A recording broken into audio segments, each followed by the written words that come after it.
that the motion be agreed to, and I give the call to the member for Monash. Thank you, Deputy Speaker, and thank you for the call. The former member for Bennelong, I don't think ever gave a speech like that one, which was he never followed the dictates of the party or the talking points. Yeah, good man, good man. One thing we know, Deputy Speaker, Australian families are enduring very difficult times, whether it's high rents or mortgages, skyrocketing energy bills, insurance premiums going through the roof. Many families are doing it tough right now with rising inflation. I heard a call before that inflation's going down.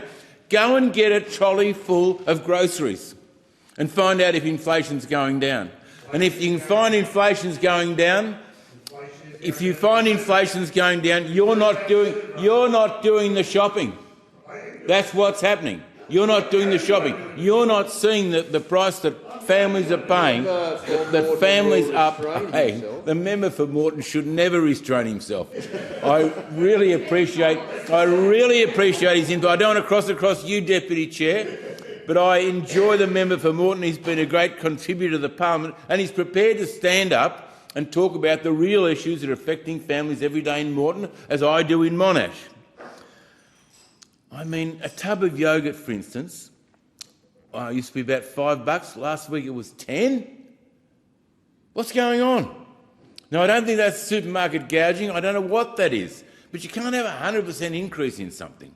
Everything I touch is either getting smaller in the packet, smaller jam, and still a larger price. I'm embarrassed to come home to my wife and say, here's your marmalade, right? Here's your marmalade. And the tub used to be about that big. Now it's about that big. Same price, if not dearer. Anyway, last week, a constituent told me her story. Alison and Dean are in their late 20s with two young kids, aged 3 and 8 months. Up until late last year, Dean had run his own business for 5 years as a gas plumber.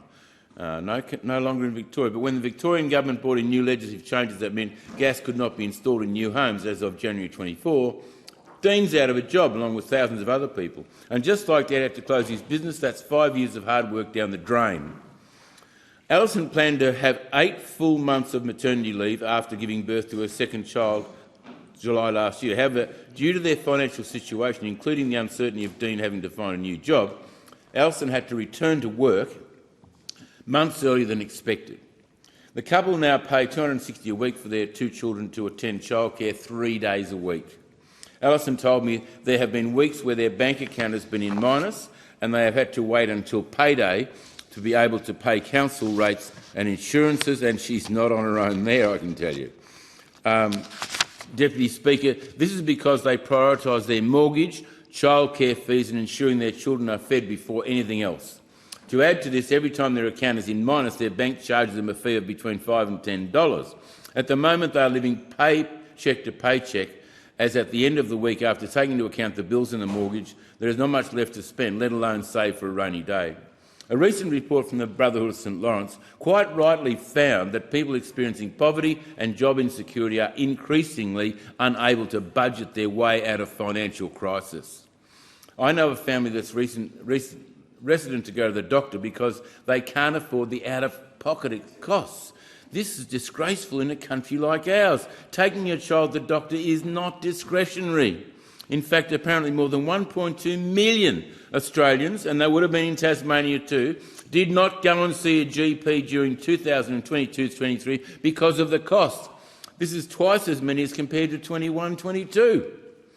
It's affecting all of us. And then there are people who are rationing their medication in order to make it through till the next payday. This is not good enough in a nation as wealthy and with a strong economy that we have.